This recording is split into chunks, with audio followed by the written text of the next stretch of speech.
नमस्कार, बायजूस आईएएस हिंदी में आप सभी का स्वागत है। और आज हम 19 अगस्त के द हिंदू समाचार पत्र में आए कुछ महत्वपूर्ण समाचारों का विश्लेषण करने वाले हैं। तो आइए शुरू करते हैं आज का समाचार विश्लेषण। आइए सबसे पहले मैं आपको ये बता दूं कि आज के इस सत्र में हम किन किन विषयों पर चर्चा करने वाले हैं। सबसे पहले, अच्छी और सच्ची जानकारी हमारे लोकतंत्र और हमारे लोगों के लिए क्यों जरूरी है, इसको आधार बना करके एक एडिटोरियल लिखा गया है, हम उस पर चर्चा करने वाले हैं। हमारे देश के लोगों को कैसी पुलिस चाहिए, इसको आधार बना करके एक एडिटोरियल लिखा गया है, हम उस पर भी चर्चा करने वाले हैं। इसके अलावा आज के समाचार पत्र में अफगानिस्तान को लेकर के जो इम्पोर्टेंट न्यूज़ आए हैं, हम उस पर भी चर्चा करेंगे। चीन का बढ़ता न्यूक्लियर स्टैक, इसको आधार बना करके एक एडिटोरियल लिखा गया है, हम इस पर भी चर्चा करने वाले हैं। और सबसे अंतिम में इन विषयों पर आधारित मुख्य परीक्षा के अभ्यास प्रश्नों पर भी हम चर्चा करेंगे। तो आइए शुरू करते हैं आज का समाचार विश्लेषण। आज के द हिंदू समाचार पत्र के पेज नंबर 6 पर एक एडिटोरियल आया है जिसका शीर्षक है the significance of the there is no data answer. और ये टॉपिक जीएस पेपर 2 पॉलिटी और गवर्नेंस से जुड़ा हुआ है। जैसा कि आप शीर्षक से ही समझ सकते हैं, यहाँ पर सरकार के द्वारा बहुत सारे महत्वपूर्ण प्रश्नों पर जो ये उत्तर दिया जाता है कि उसके पास कोई डेटा नहीं है, उसको लेकर के चर्चा किया गया है। बहुत सारी पॉलिटिकल बातें यहाँ पर है, लेकिन हम लोग यहाँ पर फोकस करेंगे कि आखिर क्यों डेटा हमारे लोकतंत्र के लिए, हमारे लोगों की जानकारी के लिए बहुत ही महत्वपूर्ण है। सबसे पहले इस एडिटोरियल के संदर्भ को हम लोग देख लेते हैं। यहाँ पर कहा गया है कि महत्वपूर्ण मुद्दों पर सरकार की लगातार नो डेटा घोषणाएं एक बड़ी राजनीतिक परियोजना का एक महत्वपूर्ण हिस्सा हैं। तो जैसा कि मैंने कहा कि जब भी सरकार से कोई इंपॉर्टेंट सवाल पूछा जाता है तो सरकार के द्वारा ये कह दिया जाता है कि उसके पास कोई डेटा नहीं है। यहाँ पर कुछ एग्जाम्पल दिए गए हैं इस एडिटोरियल में। यहाँ पर कहा गया है कि विश्व बैंक की एक रिपोर्ट ने निष्कर्ष निकाला कि अप्रैल 2020 में भारत में 40 मिलियन प्रवासियों ने अपनी नौकरियां खो दी। लेकिन सरकार से जब ये पूछा गया कि कितने प्रवासियों ने अपनी नौकरियां खो दी हैं, तो उनका जवाब था कि उनके पास कोई डेटा नहीं है। इसी तरीके से सितंबर 2020 में यह पूछे जाने पर कि महामारी के दौरान कितने फ्रंटलाइन स्वास्थ्य कार्यकर्ताओं ने अपनी जान गंवाई है, तो उस समय के तत्कालीन स्वास्थ्य मंत्री के द्वारा यह कहा गया कि उनके पास कोई डेटा नहीं है। उसी तरीके से 2017-18 के दौरान राष्ट्रीय सांख्यिकी कार्यालय द्वारा आयोजित अखिल भारतीय घरेलू उपभोक्ता व्यय संरक्षण के परिणाम को सरकार ने जारी नहीं किया। इसी तरीके से सरकार ने मानसून सत्र में संसद को बताया कि हाथ से मैला ढोने से होने वाली मौतों की संख्या उपलब्ध नहीं है उसके पास, यानी कि उसका डेटा भी उसके पास नहीं है। यहाँ पर ये एग्जाम्पल इसलिए दिए गए हैं क्योंकि आपको समझाया जा सके कि किस तरीके से सरकार ने बहुत सारे महत्वपूर्ण प्रश्नों के उत्तर में यह कह दिया कि उसके पास कोई डेटा नहीं है।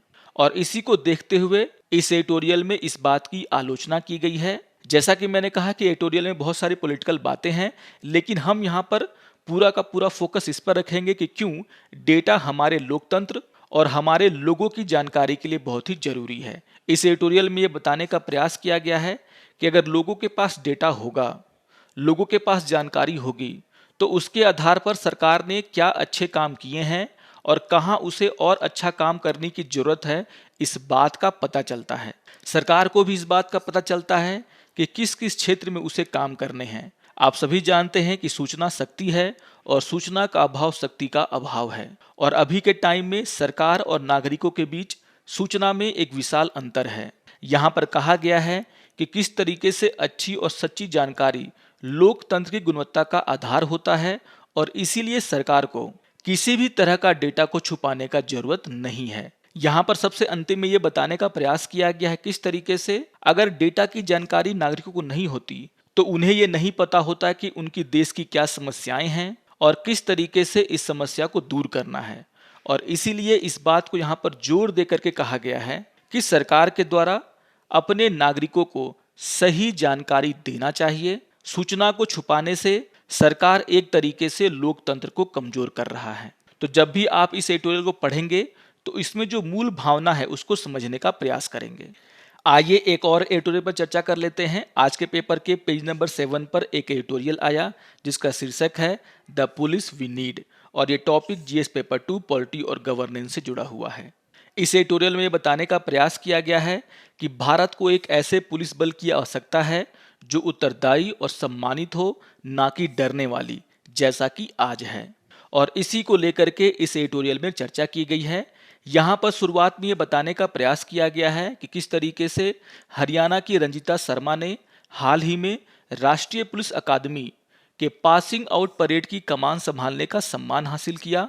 उन्होंने 2 पुरस्कार जीते, सर्वश्रेष्ठ ऑलराउंड आईपीएस प्रोबेशनर का और दूसरा सर्वश्रेष्ठ आउटडोर प्रोबेशनर के लिए स्वॉर्ड ऑफ ऑनर। यहाँ पर यह भी बताया गया है कि दिलचस्प बात यह है कि सर्वश्रेष्ठ प्रोबेशनर होने का सम्मान पिछले साल भी एक महिला अधिकारी किरण श्रुति को ही मिला था। और इसके बाद इस एडिटोरियल में बताने का प्रयास किया गया है किस तरीके से एक आइडियल पुलिस ऑफिसर यानी कि एक आदर्श पुलिस अधिकारी के गुण होते हैं। यहाँ पर कहा गया है कि सर्वश्रेष्ठ प्रोबेशनर को चुनने के लिए प्रोबेशनर के बाहरी प्रदर्शन और कक्षा के प्रदर्शन दोनों को ध्यान में रखा जाता है। यहाँ पर उनके अच्छे आचरण, सहानुभूति, त्वरित प्रक्रिया को मान्यता दी जाती है, यानी कि ये देखा जाता है कि वो इन 3 चीजों में कितने अच्छे हैं, जो कि पुलिस के आदर्श गुण होते हैं। आप सभी जानते हैं कि पुलिस को कभी कभी खतरनाक स्थितियों का सामना करना पड़ता है और इसके अलावा कभी कभी असामाजिक तत्वों द्वारा परेशान किए जाने पर सबसे गरीब लोगों के बचाव में भी आना पड़ता है और उस समय उसका अच्छा आचरण, सहानुभूति और त्वरित प्रतिक्रिया बहुत ही इंपॉर्टेंट हो जाती है। यहाँ पर यह भी बताया गया है कि आज के जो आईपीएस अधिकारी हैं वो सूचना प्रौद्योगिकी में बहुत ही आगे हो गए हैं, जो कि एक अच्छी बात है। लेकिन यहाँ पर यह भी कहा गया है कि वरिष्ठ आईपीएस अधिकारियों के बीच ईमानदारी का गिरता स्तर बहुत ही दुखद है। यहाँ पर यह बताने का प्रयास किया गया है किस तरीके से जो वरिष्ठ आईपीएस अधिकारी होते हैं वे नए आईपीएस अधिकारी के लिए रोल मॉडल हो सकते हैं, लेकिन हाल के कुछ घटनाओं ने यह बताया है कि जो वरिष्ठ आईपीएस अधिकारी हैं उनके बीच में ईमानदारी की कमी है। यहाँ पर एग्जाम्पल देते हुए कहा गया है कि हाल ही में मुंबई के पूर्व पुलिस कमिश्नर के खिलाफ कथित रंगदारी का मामला दर्ज किया गया। उसी तरीके से तमिलनाडु में एक वरिष्ठ आईपीएस अधिकारी को हाल ही में एक महिला अधिकारी के यौन उत्पीड़न से संबंधित एक मामले में अदालत में आरोप पत्र दिया गया और इससे ये समझ में आता है कि जो वरिष्ठ आईपीएस अधिकारी हैं उनमें ईमानदारी की बहुत ज्यादा कमी पाई गई है। इस एडिटोरियल में आगे ये समझाने का प्रयास किया गया है कि एक आम नागरिक पुलिस से क्या चाहता है। यहाँ पर कहा गया है कि नागरिक एक दोस्ताना पुलिस बल चाहते हैं जो अमीर और गरीब के साथ समान व्यवहार करें। वे कम लालची पुलिस थानों को देखना चाहते हैं जहां पर बिना किसी रिश्वत के सेवा प्राप्त होता हो, जो उनका अधिकार है। दुर्भाग्य से देश के कुछ स्थानों को छोड़ करके अधिकांश नागरिकों को यह सब नहीं मिलता है। हमारा देश अभी भी एक ऐसा देश है जहां पर महिलाओं के खिलाफ सबसे ज्यादा अपराध होते हैं और यह तब है जब महिलाओं के खिलाफ अपराध की रिपोर्टिंग कम होती है। यहाँ पर कई अवसरों पर देखा गया है कि पुलिस अक्सर की गई शिकायतों को दर्ज करने से इनकार कर देता है, जो कि पुलिस के लिए सही नहीं है। यहाँ पर यह भी बताने का प्रयास किया गया किस तरीके से पुलिस का इस्तेमाल राजनीतिक फायदों के लिए किया जाता है। जैसा कि हम सभी जानते हैं कि सार्वजनिक पदों के लिए प्रतिभाशाली, निष्पक्ष और अच्छे अधिकारियों को चुना जाना चाहिए, लेकिन दुर्भाग्य से आईपीएस नियुक्तियों के मामले में ऐसा नहीं है। कई अधिकारियों को उनके लिंक और सत्ताधारी पार्टी के साथ वफादारी के आधार पर बड़े पद दिए जाते हैं। हालांकि यहाँ पर बताया गया है कि सुप्रीम कोर्ट ने एक उम्मीद जताई है। आपको पता होगा कि सुप्रीम कोर्ट ने पुलिस महानिदेशक के चयन की प्रक्रिया निर्धारित करने का आदेश दिया है। यहाँ पर सुप्रीम कोर्ट के द्वारा कहा गया है कि राज्य सरकार को अब संघ लोक सेवा आयोग द्वारा अनुमोदित 3 नामों के पैनल से नियुक्ति करनी होगी, जिससे यह सुनिश्चित किया जा सकेगा कि गलत आदमी की नियुक्ति इस पद पर ना हो जाए। और यहाँ पर समझाने का प्रयास किया गया है कि भारत को एक ऐसे पुलिस बल की जरूरत है जो उत्तरदायी हो, सम्मानित हो, ना कि डरने वाली, जैसा कि अभी उसका हालत है। तो आप यहाँ पर सुप्रीम कोर्ट के द्वारा जो बात कही गई है उसको ध्यान में रखेंगे, जो कि बहुत ही इंपॉर्टेंट हो जाता है। यहाँ पर यह भी कहा गया है कि जैसा कि हम देखते हैं कि शुरुआत में बहुत सारे ईमानदार और अच्छा काम करने वाले आईपीएस ऑफिसर पुलिस व्यवस्था में जाते हैं, लेकिन कुछ दिनों के बाद वो भी ईमानदार नहीं रह पाते और इसको देखते हुए हमें यह प्रयास करना पड़ेगा कि आखिर ऐसा क्यों है कि जब भी कोई ईमानदार व्यक्ति पुलिस व्यवस्था में जाता है तो वो अपनी ईमानदारी को बनाए नहीं रख पाता। यहाँ पर यह कहा गया है कि अच्छा करने वाले ईमानदार ऑफिसर्स को पदोन्नति मिलनी चाहिए। यह देखना चाहिए कि कौन सा पुलिस अधिकारी समाज के लिए काम कर रहा है, वो कितना ईमानदार है और उसके आधार पर उसे उस तरह का सम्मान भी दिया जाना चाहिए। तो यहाँ पर पुलिस व्यवस्था को लेकर के कुछ बातें कही गई हैं, तो बहुत ही इंपॉर्टेंट एडिटोरियल है, इसको आप लोग ध्यान से पढ़ लेंगे। आइए एक और न्यूज़ की यहाँ पे हम चर्चा कर लेते हैं। आज के पेपर के पेज नंबर 13 पर एक न्यूज़ आया जिसका शीर्षक है व्हाट नेक्स्ट फॉर अफगानिस्तान। ये topic GS paper 2 international relation से जुड़ा हुआ है। तो जैसा कि आप सभी जानते हैं कि अभी अफगानिस्तान की जो स्थिति है वो पूरी दुनिया में चर्चा का विषय बना हुआ है, और इसी को देखते हुए आज के द हिंदू समाचार पत्र में इस बात को समझाने का प्रयास किया गया है कि आखिर अफगानिस्तान में तालिबान के आने के बाद वहां पर कैसी स्थिति होने वाली है। आप सभी को पता है कि तालिबान के द्वारा अभी भी वहां पर कोई सरकार नहीं बनाई गई है। सरकार को लेकर के अफगानिस्तान के अलग अलग नेताओं के बीच में विचार विमर्श चल रहा है। यहाँ पर कहा गया है कि पूर्व सूचना मंत्री अमीर खान मुत्ताकी, वहां के पूर्व राष्ट्रपति हामिद करजई, शीर्ष सरकारी वार्ताकार अब्दुल्ला, हिजबे इस्लामी के नेता और पूर्व सरदार गुलबुद्दीन हिमकतयार के साथ सरकार को लेकर के बातचीत चल रही है। यानी कि अफगानिस्तान के बहुत सारे नेता सरकार बनाने को लेकर के बातचीत कर रहे हैं, लेकिन अभी तक वहां पर कोई भी सरकार सामने नहीं आई है। यहां पर आपको ध्यान रखना है कि तालिबान खुद को अफगानिस्तान का इस्लामिक अमीरात कहता है। वर्तमान में अफगानिस्तान एक इस्लामिक गणराज्य है जहां राष्ट्रपति राज्य का प्रमुख होता है। तालिबान के द्वारा आने वाले दिनों में इसका नाम बदलने की उम्मीद है, जिसका अर्थ यह भी होगा कि उनका सर्वोच्च नेता मुल्ला हिब्बतुल्लाह अखुंदजादा अफगानिस्तान का अमीर होगा, यानी कि वो राष्ट्र का प्रमुख होगा, जो कि अभी राष्ट्रपति राष्ट्र का प्रमुख होता है। चूंकि वहां पर परिवर्तन की प्रक्रिया चल रही है, इसीलिए तालिबान के द्वारा विदेशी राजनयिक मिशनों के साथ साथ जनता को आश्वस्त किया जा रहा है कि वे किसी को भी निशाना नहीं बनाएंगे। यहाँ पर उनके द्वारा कहा गया है कि नई सरकार इस्लामी कानून के ढांचे के भीतर अफगान महिलाओं के अधिकार का सम्मान करेगी। यहाँ पर तालिबान के द्वारा ये भी कहा गया है कि वे ऐसे किसी भी व्यक्ति को निशाना नहीं बनाएंगे जो गिरी हुई सरकार या फिर विदेशी सरकारों के साथ काम करते थे। यहाँ पर तालिबान ने कहा है कि महिलाओं सहित सरकारी कर्मचारियों को अपने काम को जारी रखना चाहिए। तालिबान के द्वारा महिला पत्रकारों को काम करने की अनुमति दी गई है, जबकि देखा जाए तो काबुल के सड़कों पर तालिबानी आतंकवादी सरकारी सैनिकों के द्वारा छोड़े गए सैन्य वाहनों पर गश्ती कर रहे हैं और तालिबान के शहर भर में अपनी चौकियां बना रखी हैं। यहाँ पर इस बात को बताने का प्रयास किया गया है कि क्या तालिबान बदल गया है। जैसा कि आपने देखा कि तालिबान के द्वारा औरतों के इज्जत करने की बात कही जा रही है, स्कूलों में लड़कियों को पढ़ाने की बात कही जा रही है, किसी को भी सजा नहीं देने की बात कही जा रही है। तो इससे यह शक होता है कि क्या तालिबान बदल गया है, और इसी को लेकर के यहाँ पर बताया गया है कि तालिबान जनता की धारणा को बदलने का प्रयास कर रहा है, क्योंकि अभी भी उनकी सरकार वहां पर पूरी तरीके से नहीं बनी है। वे अफगान लोगों को आश्वस्त करना चाहते हैं कि वे जो सरकार बनाएंगे उसमें सभी अफगानियों का समावेश होगा, और इसी को देखते हुए उनके द्वारा ऐसी बातें कही जा रही हैं। उनके द्वारा यह जनता को विश्वास दिलाने का प्रयास किया जा रहा है कि तालिबान अब 1996 का तालिबान नहीं रहा। आप सभी जानते हैं कि 1996 से लेकर के 2001 तक अफगानिस्तान में तालिबान का शासन था, और जब वहां पर तालिबान का शासन था तब उनके द्वारा अफगानिस्तान के नागरिकों को बुनियादी मानवाधिकार भी नहीं दिए गए थे। महिलाओं को काम करने की अनुमति नहीं थी, लड़कियों को स्कूल जाने की अनुमति नहीं थी, बिना पुरुष साथी के महिलाएं अपने घर से बाहर नहीं निकल सकती थीं। वहां के प्रसिद्ध फुटबॉल मैदान को फांसी देने का मैदान में बदल दिया गया था। अफगानिस्तान में संगीत, टीवी, सिनेमा, फोटोग्राफी, पेंटिंग, यहां तक कि पतंगबाजी पर भी प्रतिबंध लगा दिया गया था। आप सभी को याद होगा कि तालिबान के द्वारा ही 6ठी शताब्दी में बनाए गए बुद्ध की मूर्तियों को बामियान में नष्ट कर दिया गया था, और ये सभी इस बात को बताते हैं कि आखिर तालिबान कितना खतरनाक है। अगर हम पिछले 20 वर्षों की बात करें तो उनके द्वारा अफगानिस्तान में कई सारे हमले किए गए, जिसमें हजारों सैनिक मारे गए हैं। विशेष रूप से फरवरी 2020 में यूएस तालिबान के बीच में जब समझौता हो गया, उसके बाद भी तालिबान ने हमले जारी रखे। उनके द्वारा अफगानिस्तान के पत्रकारों की हत्या की गई, आलोचकों की हत्या की गई, यहाँ तक कि पायलटों की भी हत्या की गई। और जिन इलाकों में तालिबान के द्वारा मई के महीने में कब्जा कर लिया गया था, वहां पर यह देखा गया कि तालिबानी आतंकवादियों ने वहां पर लोगों को सार्वजनिक रूप से फांसी दी, उनके साथ मारपीट किया गया। युवा लड़कियों की जबरन शादी कराई गई।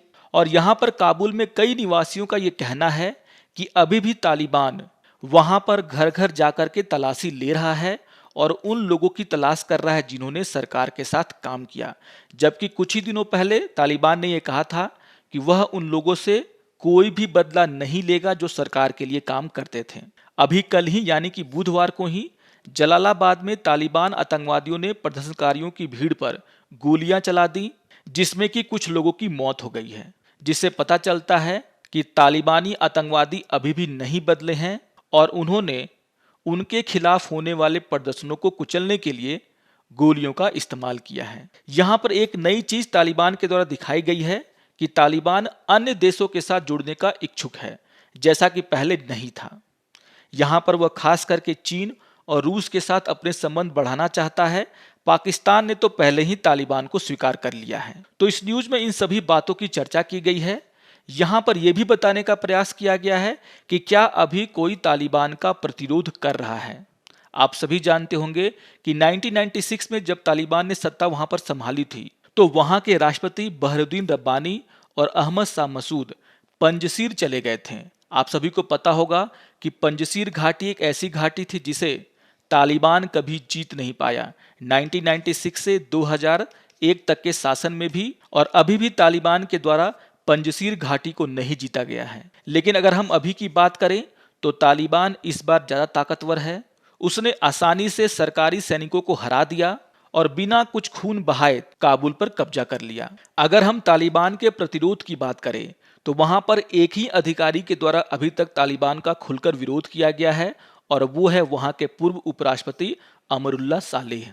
माना जाता है कि अमरुल्लाह सालेह उत्तरी गठबंधन के दिनों में मसूद के पूर्व सहयोगी होते थे। यहाँ पर मसूद अहमद शाह मसूद हैं जिन्होंने पंजशीर घाटी से तालिबान से लोहा लिया था और नॉर्दर्न अलायंस को मजबूती से तालिबान के खिलाफ खड़ा किया था। यानी कि अमरुल्लाह सालेह पहले से ही तालिबान के खिलाफ हैं और माना यह जा रहा है कि श्री सालेह अहमद शाह मसूद के बेटे अहमद मसूद के साथ मिलकर के पंजशीर में हैं और वहां पर उनके द्वारा फिर से नॉर्दर्न अलायंस यानी कि उत्तरी गठबंधन को खड़ा किया जा रहा है। आप सभी को यहाँ पर ध्यान रखना है कि 1996 में जब तालिबान का शासन वहां पर आया था तो उस समय भी इसी नॉर्दर्न अलायंस के द्वारा और अहमद शाह मसूद के द्वारा तालिबान का विरोध किया गया था और तालिबान कभी भी पंजशीर घाटी को जीत नहीं पाया है। आपको यहाँ पर ध्यान देना है कि अभी कुछ दिन पहले ही वहां के उपराष्ट्रपति अमरुल्लाह सालेह ने यह घोषणा की कि अफगानिस्तान के संविधान के अनुसार वे देश के वैध कार्यवाहक राष्ट्रपति हैं और उन्होंने अफगानों को प्रतिरोध में शामिल होने के लिए भी कहा। आपको यह भी ध्यान रखना है कि पहले का जो नॉर्दर्न अलायंस था वो बहुत ही ताकतवर था क्योंकि अहमद शाह मसूद को रूस, ईरान और भारत का समर्थन प्राप्त था। लेकिन अभी स्थिति बहुत ही बदल गई है। जैसा कि मैंने कहा कि तालिबान के द्वारा रूस और चीन के साथ अपने संबंधों को बढ़ाने के लिए बात की जा रही है। तो यहाँ पर ईरान और भारत ही ऐसे देश बचते हैं जो कि इस नॉर्दर्न अलायंस का सपोर्ट कर सकते हैं और यह देखना अभी बाकी होगा कि किस तरीके से नॉर्दर्न अलायंस के द्वारा तालिबान का विरोध किया जाएगा। आपको यह ध्यान में रखना है कि अभी भी पंजशीर घाटी एकमात्र प्रांत है जो कि तालिबान के नियंत्रण से बाहर है और वहीं पर जाकर के वहां के उपराष्ट्रपति अमरुल्लाह सालेह अहमद शाह मसूद के बेटे अहमद मसूद के साथ नॉर्दर्न अलायंस को खड़ा करने का प्रयास कर रहे हैं। तो कुछ बहुत ही महत्वपूर्ण बातें इस न्यूज में बताई गई हैं, इसको आप लोग जरूर पढ़ेंगे। इससे आपको अफगानिस्तान के बारे में बहुत कुछ जानकारी मिलेगा। आइए अफगानिस्तान से जुड़े हुए कुछ और न्यूज को यहाँ पर देख लेते हैं। पेपर के पेज नंबर 6 में एक एडिटोरियल आया है जिसका शीर्षक है आफ्टर मैथ और ये टॉपिक भी इंटरनेशनल रिलेशन से जुड़ा हुआ है और इसमें अफगानिस्तान को लेकर के एक अलग तरह की बात कही गई है। यहाँ पर कहा गया है कि केवल वैश्विक प्रतिक्रिया का खतरा ही तालिबान को अफगान समाज को नुकसान पहुंचाने से रोक सकता है। जैसा कि हमने अभी अभी देखा कि तालिबान के द्वारा रूस, चीन, इसके अलावा बहुत सारे ऐसे देश हैं जिससे वो संपर्क बनाने का प्रयास कर रहा है और यहाँ पर कहा जा रहा है उसे अगर वहाँ के समाज पर, वहाँ के नागरिकों पर अत्याचार करने से रोकना है तो इसके लिए पूरे विश्व को एक होना पड़ेगा और यहाँ पर वैश्विक प्रतिक्रिया का खतरा ही तालिबान को अफगान नागरिकों पर अत्याचार करने से रोक सकता है। यहाँ पर यह भी कहा गया है कि अमेरिका के राष्ट्रपति जो बिडेन और यूके के प्रधानमंत्री बोरिस जॉनसन ने G7 की एक वर्चुअल मीटिंग आयोजित करने पर सहमत हुए हैं, जो कि अफगानिस्तान की स्थिति पर चर्चा करने के लिए है। आप सभी को याद होगा कि बहुत सारे देशों के द्वारा अफगानिस्तान को सहायता दी जाती है। वहां पर बहुत ही गरीबी है और इसीलिए खाद्य सामग्री का वितरण बहुत सारे देशों के द्वारा वहां पर किया जाता है। और इसी को देखते यहाँ पर समझाने का प्रयास किया गया है कि जो भी देश वहां पर सहायता देते हैं उन्हें तालिबान पर दबाव बनाना होगा कि अगर वो अफगानिस्तान के लोगों पर अत्याचार करेंगे तो उन्हें वो सहायता रोक दी जाएगी। यहाँ पर यह कहा गया है कि विश्व के देशों के द्वारा तालिबान पर प्रतिबंध लगाने से ज्यादा अच्छा होगा कि दुनिया के देश तालिबान पर यह दबाव बनाएं कि अगर उन्हें यह सहायता चाहिए तो उन्हें अफगानियों पर अत्याचार रोकने होंगे। वहां की सरकार जो बनेगी वहां पर सभी लोगों का ख्याल रखना होगा, महिलाओं के अधिकारों का ख्याल रखना होगा और तभी जाकर के दुनिया के देश उसे मान्यता या फिर उसे सहायता देंगे। और ऐसा अगर होता है तो यहाँ पर तालिबान पर इतना ज़्यादा दबाव बनेगा कि वो चाह कर भी अफगानिस्तान के लोगों पर अत्याचार नहीं कर पाएगा। और इसी बात को यहाँ पर समझाने का प्रयास किया गया है। तो इस न्यूज़ को भी आप लोग पढ़ लेंगे। आइए एक और न्यूज़ पर यहाँ पे चर्चा कर लेते हैं। आज के पेपर के पेज नंबर 7 पर अफगानिस्तान को लेकर के ही एक एडिटोरियल आया है जिसका शीर्षक है ए मोरल डिजास्टर फॉर वेस्ट। और ये टॉपिक भी जीएस पेपर 2 इंटरनेशनल रिलेशन से जुड़ा हुआ है। यहाँ पर यह बताने का प्रयास किया गया है कि जिस तरीके से अमेरिका 20 साल की लड़ाई के बाद अफगानिस्तान को तालिबान के सामने छोड़कर कर भाग गया है, वह उसी तरीके से है जिस तरीके से 1947 में ब्रिटेन के द्वारा भारत को छोड़ा गया था, जिसके बाद भारत में भयानक दंगे हुए थे। यहाँ पर अमेरिकी इतिहासकार स्टैनली वोलपर्ट का जिक्र किया गया है, जिन्होंने 1947 में ब्रिटेन के भारत से प्रस्थान को एक शर्मनाक उड़ान के रूप में दर्शाया था।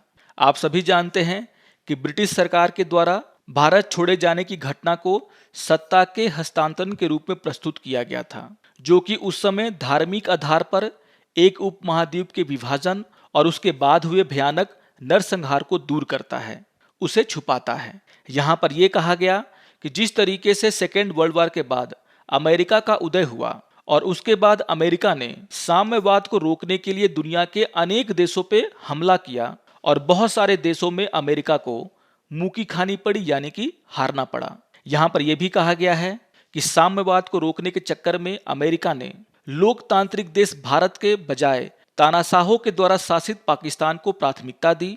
उन्होंने निर्दयतापूर्वक वियतनाम और कंबोडिया पर बमबारी की। युद्ध हुआ तो भारत को दड़ाने के लिए अमेरिका के द्वारा अपना 7वां बेड़ा भेजा गया और इसी तरीके से वे अफगानिस्तान भी पहुंच गए, जहां पर उन्होंने शुरुआत में रूस को हराने के लिए मुजाहिदीनों को ट्रेनिंग दी, उन्हें पैसा दिया, जो कि आज के वर्तमान तालिबान हैं। फिर 9/11 को जो हमला किया गया अमेरिका पर, उसको देखते हुए ओसामा बिन लादेन की तलाश शुरू हुई और इसी को देखते उन्होंने अफगानिस्तान पर पहले बमबारी की और फिर उस पर आक्रमण किया, लेकिन ओसामा बिन लादेन पाकिस्तान में मिला। यहाँ पर यह कहा गया है कि ओसामा बिन लादेन के पाकिस्तान में मिलने के बाद अमेरिका को लगा कि वो जैसे किसी गलत देश में आ गया है, लेकिन इसके बाद भी अमेरिका के द्वारा उसे छोड़ा नहीं गया और वे वहाँ 20 साल तक रहे। और यहाँ पर यह कहना गलत होगा कि वहाँ पर वे सिर्फ इसीलिए थे ताकि वे एक लोकतांत्रिक राज्य का निर्माण कर सकें, क्योंकि अगर उन्हें मानवाधिकारों को सुरक्षित करने की इतनी चिंता थी तो वे 20 साल के बाद अफगानिस्तान के नागरिकों को तालिबान के सामने छोड़ करके नहीं जाते। और यहाँ पर यह बताने का प्रयास किया गया है कि जिस तरीके से अमेरिका वहाँ से गया है, उसके कारण अमेरिका का जो यह छवि है कि वह पूरी दुनिया में लोकतांत्रिक मूल्यों के लिए, मानवाधिकार को बचाने के लिए ऐसी कार्रवाई करता है, वो पूरी तरीके से चकनाचूर हो गया है। ये वो देश हैं जो अपने आप को लोकतंत्र का ठेकेदार समझते हैं, जिन्होंने अफगानिस्तान के नागरिकों को अभी एक बहुत ही बर्बर और भयानक तालिबान के सामने अकेला छोड़ दिया है।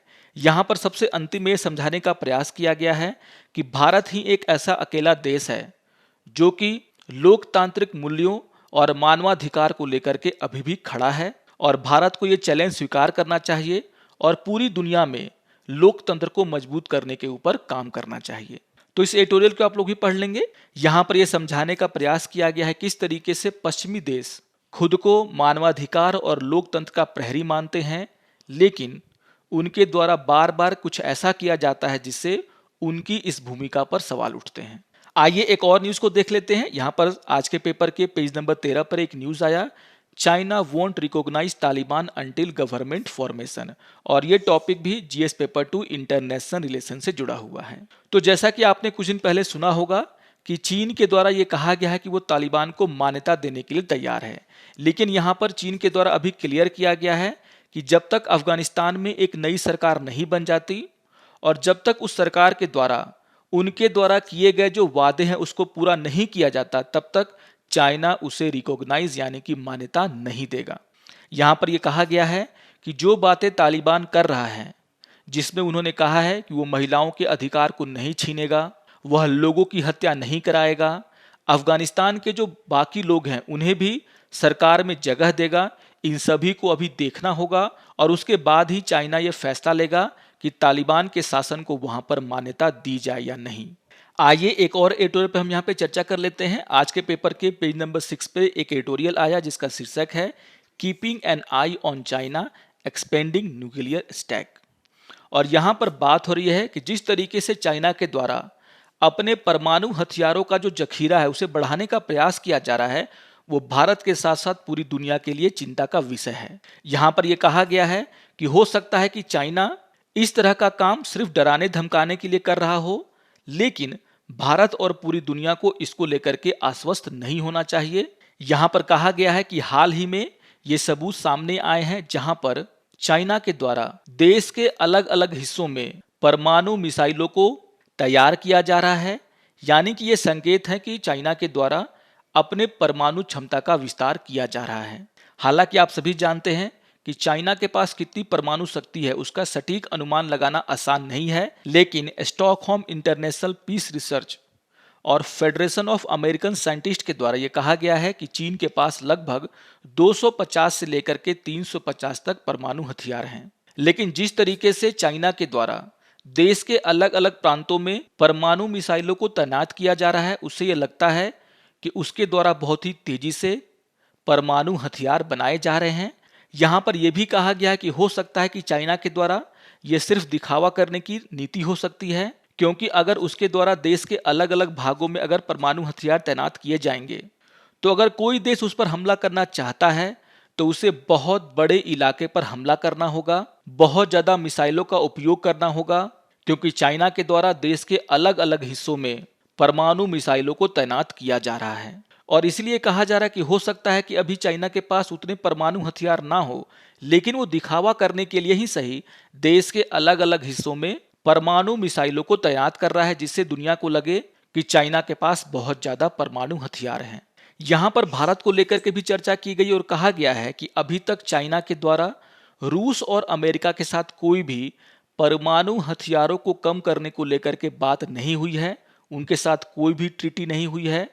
और इसको देखते हुए अनुमान लगाया जा रहा है कि चाइना अमेरिका और रूस की तुलना में अपने परमाणु हथियारों को बढ़ाने के ऊपर काम कर रहा है, जिसे भारत को और पूरी दुनिया को सतर्क हो जाना चाहिए। यहाँ पर कहा गया है कि हो सकता है कि चीन के द्वारा जो अभी कदम उठाया गया हो उसका तत्काल प्रभाव भारत पर नहीं पड़े, लेकिन अगर उसके द्वारा बहुत ही बड़े पैमाने पर परमाणु हथियार बना लिया जाता है तो आगे चल करके यह परेशानी भारत के लिए भी हो सकती है, क्योंकि आप सभी जानते हैं कि भारत और चीन के बीच में सीमा विवाद है और अगर चीन बहुत ही बड़ी मात्रा में परमाणु हथियार बना लेता है तो उससे भारत की स्थिति इस विवाद में कमजोर पड़ सकती है। यहाँ पर कहा गया है कि अभी देपसांग, डेमचौक और गोगरा हॉट स्प्रिंग में भारत और चीन के बीच में स्टैंड ऑफ खत्म नहीं हुआ है, और अगर सिंजियांग प्रांत जो कि भारत से बहुत ही नजदीक है वहां पर चीन के द्वारा परमाणु मिसाइलें अगर तैनात की जा रही हैं तो ये भारत के लिए अच्छा नहीं है।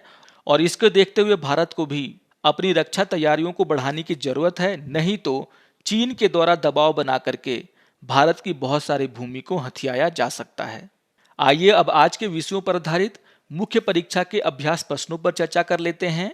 यहाँ पर क्वेश्चन नंबर 1 है, भारत को एक ऐसे पुलिस बल की आवश्यकता है जो उत्तरदायी और सम्मानित हो, ना कि डरने वाली। इस कथन पर चर्चा करें। तो इस पर हमने एक एडिटोरियल के माध्यम से चर्चा की है। आपको यहाँ पर बताना होगा कि किस तरीके से जो लोगों की आकांक्षाएं हैं वो एक ऐसा पुलिस बल देखने के लिए हैं जो कि उनके प्रति उत्तरदायी हो, जो जनता को सम्मान करने वाला हो, जो ईमानदार हो, ना कि डरने वाले। और इसको लेकर के उस एडिटोरियल में जो जो बातों का वर्णन किया गया है, आप उसकी यहाँ पे चर्चा कर सकते हैं और अपने उत्तर को लिख सकते हैं। आइए देख लेते हैं क्वेश्चन नंबर 2 को। क्वेश्चन नंबर 2 है, अच्छी और सच्ची जानकारी लोकतंत्र की गुणवत्ता का आधार है, इस पर अपनी राय रखें। तो इस पर भी हमने चर्चा की है। यहाँ पर उस एडिटोरियल में समझाने का प्रयास किया गया है किस तरीके से अगर जनता के पास जानकारी नहीं होगी तो वो नहीं समझ पाता है कि देश में कौन कौन सी मुश्किलें हैं। सरकार को भी ये समझना होगा कि डेटा के आधार पर ही वो समझ सकता है कि हमारे देश में कौन कौन सी कमियां हैं और उन कमियों को दूर करने के लिए वो काम कर सकता है। आशा करता हूं कि आपको आज का समाचार विश्लेषण पसंद आया होगा। सारे टॉपिक्स बहुत ही इंपॉर्टेंट हैं। मेरी बातों को सुनने के बाद आप आसानी से इन टॉपिक्स को समझ सकते हैं। अगर आपको ये वीडियो अच्छा लगे तो आप जरूर इसे लाइक करें, शेयर करें और दूसरों को भी सब्सक्राइब करने के लिए प्रेरित करें। तो मिलते हैं समाचार विश्लेषण के अगले अंक में। तब तक के लिए नमस्कार और धन्यवाद।